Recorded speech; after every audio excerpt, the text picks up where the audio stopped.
That's a wretch like I once was see towards grace that taught how bright. Alam nyo ang reality mga kaibigan, mga kapatid, isang beses lamang tayo mabubuhay sa mundong ito. At huwag mo nawang hayaang mangyari na sa paglipas ng panahon ay hindi mo man lang binigyan ng puwang sa iyong puso ang Panginoong Hesukristo. Huwag mo nawang hayaang mangyari na sa iyong pagpanaw sa mundong ito ay hindi mo man lang kinilala o sinampalatayanan ng ating Panginoong Hesukristo. Bilang mga tao ay masyado tayong sigurista at masyado tayong preparado sa mga bagay-bagay sa mundong ito.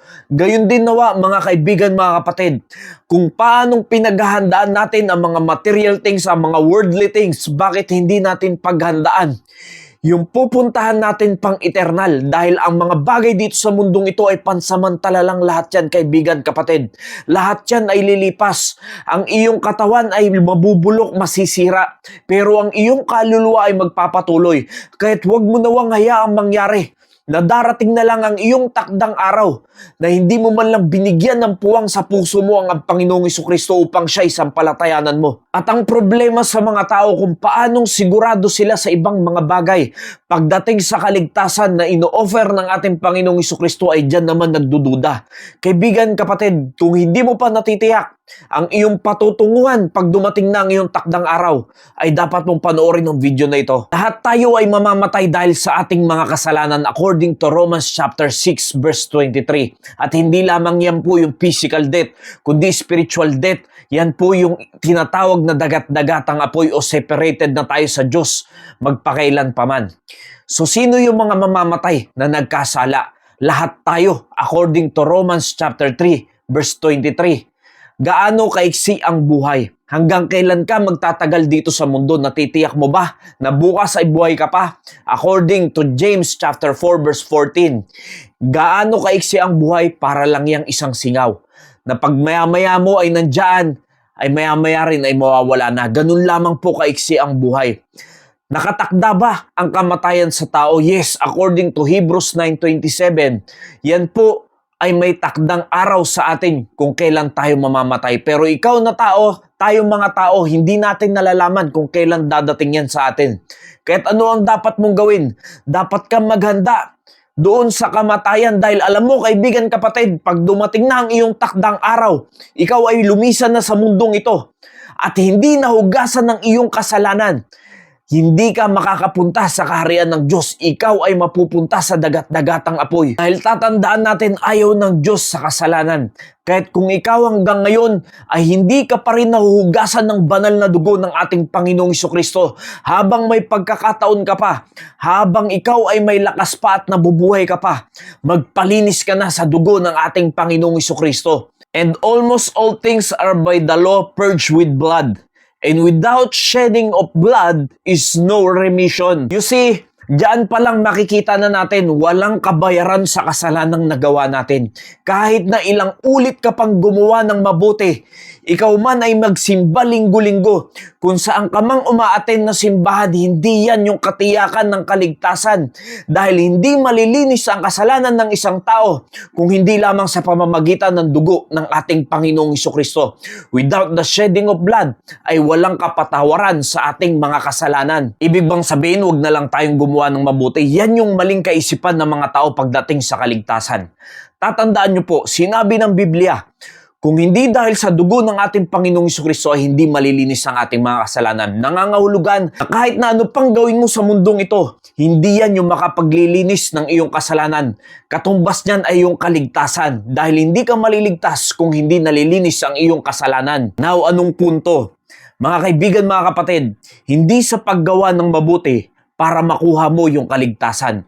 Kung hindi, nauna ka munang naligtas, kaya ka gumagawa ng mabuti. Dahil tatandaan nyo mga kaibigan, mga kapatid, according to Book of Isaiah, lahat ng ating mga katwiran ay maruming basahan lamang yan sa harapan ng Diyos. Until such time na tayo ay nahugasan na ng banal na dugo ng ating Panginoong Hesukristo. Ang paggawa ng mabuti ay hindi po yan masama. Yan pa nga ang gusto ng Diyos, yan ang kalooban ng Diyos sa atin. Pero hindi nangangahulugan sa paggawa mo ng mabuti, yan ang ikaliligtas mo. Kung hindi, naligtas ka muna kaya ka gagawa ng mabuti. Dahil tatandaan natin mga kaibigan, mga kapatid, we are spiritually blind nung wala pa tayo sa ating Panginoong Jesucristo. Ni ang paghawak ng Biblia, ni ang pananalangin ay hindi natin kayang gawin yan. Until such time, nung tayo ay naipanganak na sa Spirito or na-born again na tayo, dyan pa lamang po natin hinahanap yung salita ng Diyos. Dyan pa lang tayo nakikipagsangguni sa ating Panginoon. At hindi rin nangangahulugan na porket yung kausap mo na sinasabi niyang ligtas siya, ay paniniwalaan mo ng ligtas siya. Dahil tatandaan natin, sinasabi ng Matthew chapter 7, by their fruits ye shall know them. Ibig sabihin mga kaibigan, mga kapatid, merong bunga ang kaligtasan. Ano yung bunga ng kaligtasan? Yan po yung mabuting gawa. Ngayon, paano ka malilinis ng banal na dugo ng ating Panginoong Jesucristo? Alam mo yung ginawa niya sa krus ng Kalbaryo, na ang kanyang dugo ay dumanak para sa marami sa ipagkakatawad ng ating mga kasalanan. Ibig sabihin, nung sinabi niyang it is finished, tetelestai sa Greek, yan po ay tinapos niya na yung salvation. Ibig sabihin, ang gagawin mo ay sumampalataya ka. Hindi lamang sa iyong bibig ikaw nagsasalita na ikaw ay tumanggap na sa ating Panginoong Jesucristo. According to Romans chapter 10 verse 9, ang ating pananampalataya ay dapat nanggagaling sa ating puso. Yan po yung pananampalatayang nakakapagligtas. Yung galing sa puso, hindi yung galing lamang sa nguso, dahil marami ng mga tao ngayon na sinasabi kilala nila si Kristo. Sumasampalataya sila kay Kristo, pero titignan mo yung buhay napakataliwas sa sinasabi ng Biblia, dahil ang totoong niligtas ng ating Panginoong Jesucristo, according to 2 Corinthians chapter 5 verse 17, tayo ay binago na. Ibig sabihin, yung mga lumang bagay ay wala na yan dapat sa atin. Kung totoo mong sinampalatayanan ng Panginoong Jesucristo, ay meron po yung bunga. At ang bunga po niyan ay ang kabutihan at ang magagandang gawa sa kapwa. Ganito na lamang po para mas maunawaan nyo ang aking sinasabi. Kung ako nakikita nyo na sinasabi ko sa social media, na ako, alam ko kung sino yung aking sinampalatayanan, kaya't alam ko kung saan tutungo ang aking kaluluwa pagka dumating na ang aking takdang araw. Ibig sabihin, nangangahulugan na alam kong ligtas na ako. Pero may pagkakataon nakita nyo ako somewhere. Tapos ang ginagawa ko ay puro kabulastugan lamang. Nagbibisyo, nagiinom, naninigarilyo, nagsusugal, nambababae. Tingin nyo po ba ay totoo lahat ng aking sinasabi sa social media kung ganyan yung makikita nyo sa aking pamumuhay?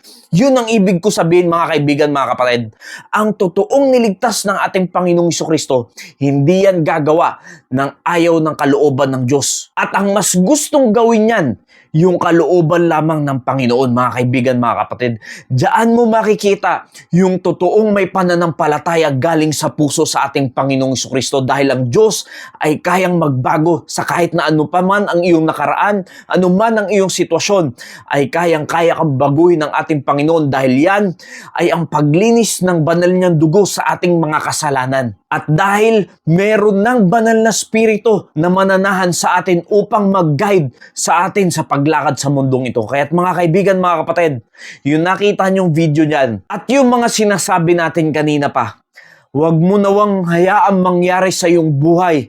Nalilipas ka na lang at dadaan ka na lang sa mundong ito na hindi mo tinatanggap ang Panginoong Jesucristo sa iyong puso. Manampalataya ka sa Kanya na Siya ay napako sa krus, namatay, inilibing, upang ikaw rin naman ay makaranas ng kaligtasan na buhay na walang hanggan. Dahil tatandaan mo, kaibigan, kapatid, according to John chapter 14 verse 6 at according to Acts chapter 4 verse 12, wala na pong ibang kayang magligtas sa ating mga kaluluwa. Wala nang ibang pangalan, hindi ang reliyon, hindi ang simbahan, hindi ang pastor, hindi kung sino-sino pa man, hindi ang iyong mabuting gawa, hindi ang iyong pagsisimba linggo-linggo ang magliligtas sa iyo. Ang kayang magligtas sa iyong kaluluwa, walang iba kundi ang Panginoong Jesucristo. Kaya't kaibigan, kapatid, ngayon pa lang ay sumampalataya ka na sa ating Panginoon. Nawa naging pagpapala po ang mensaheng ito. Maraming salamat po and God bless you all.